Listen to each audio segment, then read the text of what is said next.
It's me, Pudog3, and I don't know if you guys have known, but recently it has troubled me that the order of the Muppet Show Season 1 does not make any logical sense. I found out that the continuity in the Muppet Show is literally non-existent.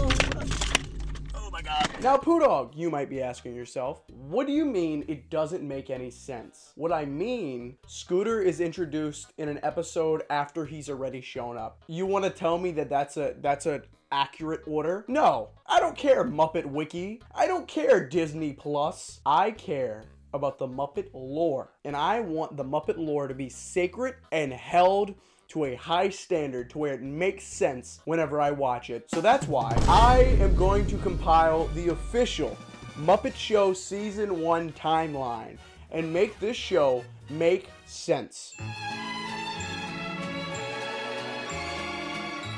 I've got a camera that's focused on me right here, and then I've got a camera focused on the board over there. Hi, camera B, hi. But this timeline is extremely important to me, and I don't think anybody has ever covered it. So before I begin, I think I should say the order that the Muppet Show likes to order itself in right now.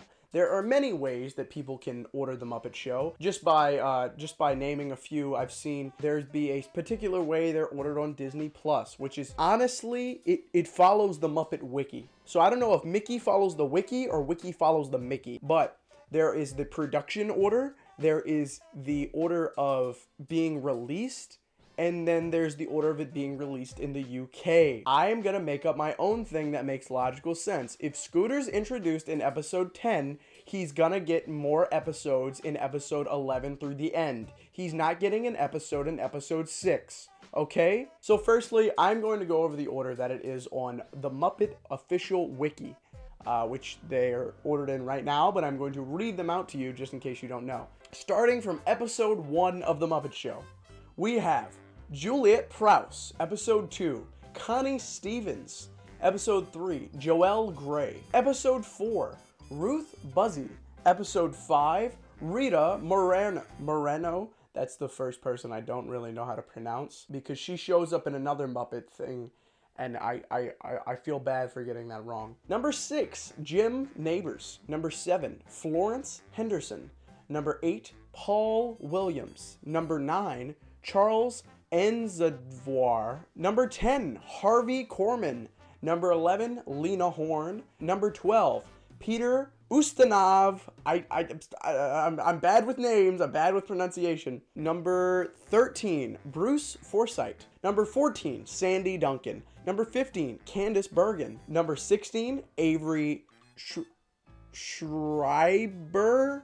Number 17, Ben Vereen. Number 18, Phyllis Diller. Number 19, Vincent Price. Number 20, Valerie Hope. Number 21, Twiggy. 22, Ethel Merman. Number 23, Kay Ballard. And number 24, Mummenschanz. Mummenschanz. I think that's how you say it. There are 24 episodes of the Muppet Show Season 1, and I am going to put them in an order that makes sense. But how am I gonna start? Well, I'll tell you this. I have a plan.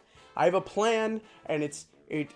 I don't know how good of a plan it is, but I think I'm gonna go for it. Gopher. What is gopher? What is a gopher? Gopher coffee. I know what I'm starting with. Scooter. We're gonna put every episode that features Scooter on this board right now, and we're gonna put them in a logical order. You ready? Ready. Okay, so I think the easiest way to do this is I'm going to show you my evidence that I have collected right here. We're going to start with what I believe is the first episode of The Muppet Show, which is Season 1, Episode 10, the Harvey Korman episode. The Harvey Korman episode is quite interesting, I might say, because Kermit says, "Join us again next week when our subject will be, is conversation a dying art?" And then, in the Rita Monero episode, they discuss, Tiffany, and our question of lasting importance, is conversation a dying art? What do you think, Tiffany? I think that ties it together right there. I mean, he says next episode. Also, there's nothing really backstage that happens in the Harvey Korman episode, so you can't really go off of anything. And I think if they were doing a pilot, wouldn't it make sense if they were just doing the segments? I believe by this logic, we have our number 1 episode in the timeline. And by logical reasoning, we have our second episode in the timeline. And you know what I'm going to do right now is I'm going to connect these with a red piece of yarn. I'm going Ratman on you. And if you don't understand that, you need to watch the Pooh Dog 3 movie. So here we go. We have connected 2 episodes by a line of dialogue that Kermit the Frog says. Okay, now, after these 2 connect, there's not really much going on. There's not really a plot of anything, of any kind to talk about. Here is where I struggled to put them together. So I had to use logical reasoning to decide where these episodes go. So at this point, I'm going to introduce you into this new idea I have called putting the episodes in order if they make logical sense. So with that being said, Joel Grey is going 3rd because it is already the 3rd episode in the show. However, there is one thing that happens in the Joel Grey episode that I think I should point out. This is Fozzie's basically first time having to deal with the hecklers, if we're going by this timeline I've made up. Because he deals with the hecklers, Statler and Waldorf, in this episode, and it is established that in the Bruce Forsyth episode, he has dealt with them in the past. The one and only Fozzie Bear. Hey! Yeah, thank heavens there's only one. Oh, see those guys up there? The minute I come out, they start up. They start up. Don't worry. They do. It had to happen more than once. Luckily, in this Florence Henderson episode, the hecklers do heckle Fozzie. So I'm going to be putting Florence Henderson 4th in the Muppet timeline. And by that logic, Bruce Forsyth will be the final one in the pre-Scooter era. And wow, just like that, I have connected 5 Muppet Show episodes out of 24. So we need to find a different piece of continuity that is wrong to latch onto. Here is a Muppet News flash. A charter flight carrying the London Symphony Orchestra has been forced to jettison some of the musical instruments. So the next batch is a little bigger than the first, but I'm willing to accept the challenge. So this second batch is all bound together by one thing. The fact that the Muppet newscaster doesn't have his glasses on. All 13 of these episodes, he is not wearing his glasses. But from the rest of the series moving forward into like Muppets Most Wanted, he has his glasses. So I'm gonna say that him not having his glasses was a early thing. And even though Mummenschanz was the last episode of the season, I'm gonna put it in this early batch because he doesn't have his glasses in that episode. Now, whenever I went through the lore and actually watched the show, some of these, he doesn't show up. So I had to figure out other ways to put it in, and that's okay. Which now, first, we're going to get the easy one out the way, which is connecting Bruce Forsyth to Jim Neighbors. This is the first out of every other episode where Scooter shows up. So Jim Neighbors goes after Bruce Forsyth. Okay, now I'm gonna do a little slippery slope by going into the love life of one Kermit the Frog and Miss Piggy. So there is really no place to go after this Jim Neighbors episode. So I'm going to start off in an episode that branches off into another storyline, a new thing to go towards, that also features the newscaster with no glasses. In the episode with Lena Horne, Kermit proclaims to Piggy. Piggy, I appreciate the fact that you find me attractive. Every frog wants to be needed, but there is no room in my life for romance at this time. Thank you. And this statement that Kermit says calls back to the Florence Henderson episode where he told her, I am not your frog! And now right here, we're going to get to a few episodes that really don't matter the order. Because as long as they happen after Kermit once again tells Piggy to find someone else, the newscaster has no glasses, and Scooter is introduced, they can go in cluster 2. So from right here, I'm going to put them in chronological order of whenever they actually came out. After Lena Horne, we have Ruth Buzzy, which is the episode with the robot Kermit that has tricked Miss Piggy that he loves her. So I'm going to put Ruth Buzzy after Lena Horne. And now after that, I'm going to move on to Candace Bergen. This episode really doesn't have much lore, but it does have Miss Piggy guilt-tripping Kermit to making her go first in the show, which honestly piggybacks, no pun intended, off of Miss Piggy getting screwed with the week before. Now off of this episode, I'm going to go to the Avery, I don't know how to say his last name. I'm going to say Schneider. After Candace Bergen, I'm going to go to Avery Schneider And going here, this episode actually does make sense. I'm not just pulling stuff out of my butt here. In this episode, Piggy does another scheme. This is where Piggy decides to trick Kermit into thinking that she is in love with the guest Avery. However, she is not, and Kermit finds this out, and he's like, "Screw you, Piggy, I don't want to be with you." Jealous. Fozzie Bear, stand by. Fozzie Bear, stand by. You are jealous, aren't you? Fozzie, stand by. No, I'm not. Goodbye. Fozzie, stand by. Well, Scooter told me it was all a trick. Scooter, stand by. The relationship's quite toxic in the Muppet Show, which after the treatment from the episodes before, I'm gonna be real, I get why she's doing it. However, the last episode I'm going to put into this random Miss Piggy conglomeration is going to be Mum and Chance. Because in the Mum and Chance episode, there is another love life thing, and it's just basically Gonzo being in love with Miss Piggy, and Kermit screws with Piggy because of this, because he thinks it's funny. And then go dancing and walk by the river in the moonlight? Oh, I would love those things, my dear. Good. So would Gonzo here, and I hope the two of you have a great evening. The next one in this batch is going to be the Paul Williams episode. The Paul Williams episode is the first occurrence of a Muppet caricature. The Muppet caricature of Paul Williams shows up in his musical number. And Kermit also makes jokes about how he says that Paul Williams is so small, he thinks he looks like a Muppet. And we're not going to do any jokes about his size. But he's such a cute little fellow, we're going to make him an honorary Muppet. And you might be asking yourself now, Mr. Man that I'm watching on my phone or tablet or iPad or TV, why do you think it's Paul Williams? Why is the Muppet caricature so important? I'll tell you why the Muppet caricature is so important, because in the next two episodes, that's right, I'm going past this. In the episodes, Juliet Prowse and Connie Stevens, the so-called episodes 1 and 2 of The Muppet Show, Kermit gifts the celebrity guest star a Muppet caricature of themselves. And, I mean, he says, Hey, we'd also like to present you with a little gift that we give to all our guest stars on the show. through all of these episodes, besides Paul Williams, that is the only, that he only did it in Paul Williams. Why would he say this if it wasn't just like a recent thing that happened? Kermit is referring to last episode where Paul Williams had a Muppet caricature made of him. So, by this logic, Juliet Prowse has the newscaster without glasses, and Connie Stevens has him with glasses. So, Paul Williams, Juliet Prowse, Connie Stevens. Hey everybody, it's Pudog 3 from the editing room, and I would just like to clarify that the Muppet newscaster does not show up in the Juliet Prowse episode. I made this video like so long ago, and all of these episodes are blurring together in my head. But he doesn't show up in the Juliet Prowse episode, so I believe I made an error. But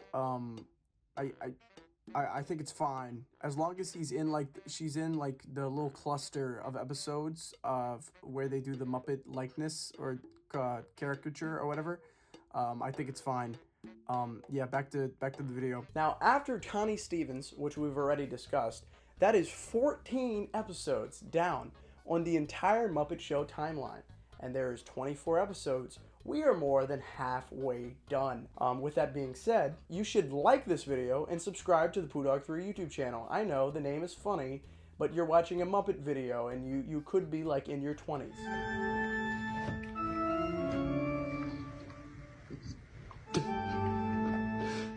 I bet you're wondering, why do I have 4 more cards on the board? There is another gap where really nothing happens, but they have the newscaster with glasses, they have Scooter, and they have the love life between Piggy and Kermit. However, there is another Muppet episode that is introduced in the Twiggy episode, and that character is none other than Uncle Deadly. Uncle Deadly does not show up in any of these episodes, nor these 4. However, these 4 really don't have anything specific tying them together besides those strands that we've been following this whole time.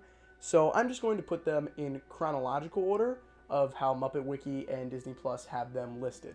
So that would be the Charles episode, Peter Ustinov episode, the Sandy Duncan episode, and the Ben Vereen episode. So far, with these episodes all being connected, we have now made it 18 Muppet episodes being connected through these little pieces of lore. There's lore in the Muppet Show, guys. Trust me, please. However, I have now recorded for 46 minutes, and I am starting to get tired. So I think it's about time we get to the final stretch. Now, lie down, please. And I want you to keep repeating something over and over again. You understand? Something. Okay, everyone, in this final stretch, I'm not going to give you any hints onto what I'm putting next. So, first off, I messed up. I told you what I was doing in the last segment. So, after this, Ben Vereen, there is an introduction to a new character that will be important for the final stretch of episodes. His name, Uncle Deadly. When does he show up? In Twiggy. He shows up in the Twiggy episode. Now I know you may be wondering, if Uncle Deadly is in this show, and we're doing the same logic we did with Scooter, doesn't that mean he has to show up in every episode after this? No, it doesn't. Shut up. Which, it doesn't really matter right now anyways, because the episode after Twiggy, I am placing the Vincent Price episode. And you want to know what happens in the Vincent Price episode? Uncle Deadly's there. And you want to know what happens also in the Vincent Price episode? We're introduced to a new Muppet. A Muppet that has 3 heads that Kermit has never seen before in his life. With that being said, that character will be very important to the next episode I have in the timeline, because this episode is the Valerie Hope episode. In the Valerie Hope episode, not only is the 3-headed monster a character already, Kermit knows their name. Hi, Tom. Hi, Dick. Hi, Harry. So, I mean, you had to establish them before you can know their name, right? Also in this episode, Statler comes backstage, which is the first time that has ever happened because people make a big deal about it. In my timeline, in the very next episode, Statler and Waldorf are in At the Dance. So logically, if Statler and Waldorf were to show up in At the Dance, and it was a big deal that Statler was backstage, the episode where it was a big deal for him to be backstage would have had to happen before they showed up in the actual show. I don't care if it was a gag or not. This is a real show. Now we have 2 episodes remaining. The episodes are Ethel Merman and Kay Ballard. And this is the part where I get a little upset, because the Ethel Merman episode has a fantastic finale, and the episode features Uncle Deadly. So it can only take place after Twiggy. So technically, Ethel Merman could be a fantastic finale for the Muppet Show Season 1. However, in the Kay Ballard episode, the band quits, and they quit because they hate the opening theme song. So by this logic, Ethel Merman has to go before Kay Ballard because the band quits. So this ends the timeline off with Ethel Merman and finally Kay Ballard.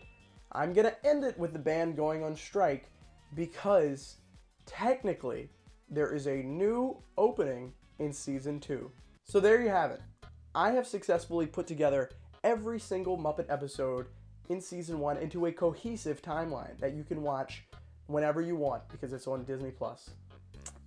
Is this probably meaningless? Because there's clusters of the episodes that kind of just go in the order that the original season is supposed to go in. Kind of pointless, yeah, and if you want to talk like that. But isn't it cool that now there is a kind of practical way that you can watch Season 1 of The Muppet Show and it makes sense throughout the whole time, and you're not questioning, well, I thought Uncle Deadly showed up in the last episode. Or that just only bothers me and I'm just an idiot. So we have that going for me too. Now, if one of you complains in the comments that something's wrong with Seasons 2 through 5, I might die. On that note, please let me know if there's any more inconsistencies through the rest of the series, and I'll cover it in a future video. Also, and if you're still watching at this point, thank you so much for watching. I really appreciate it. This video has taken too long. I have talked about the Muppet Show timeline for about an hour now, and then there was a whole point where I just wasn't recording, so I had to deal with that.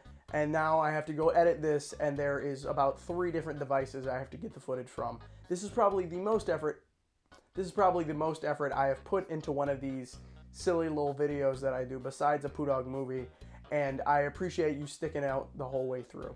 So with that being said, thank you for watching. Hit the like button and subscribe, and that's it. I'll see you next week. And I mean that. I truly mean that. You're gonna come back next week, right? Well, if you subscribed, you gotta come back. Those are the rules.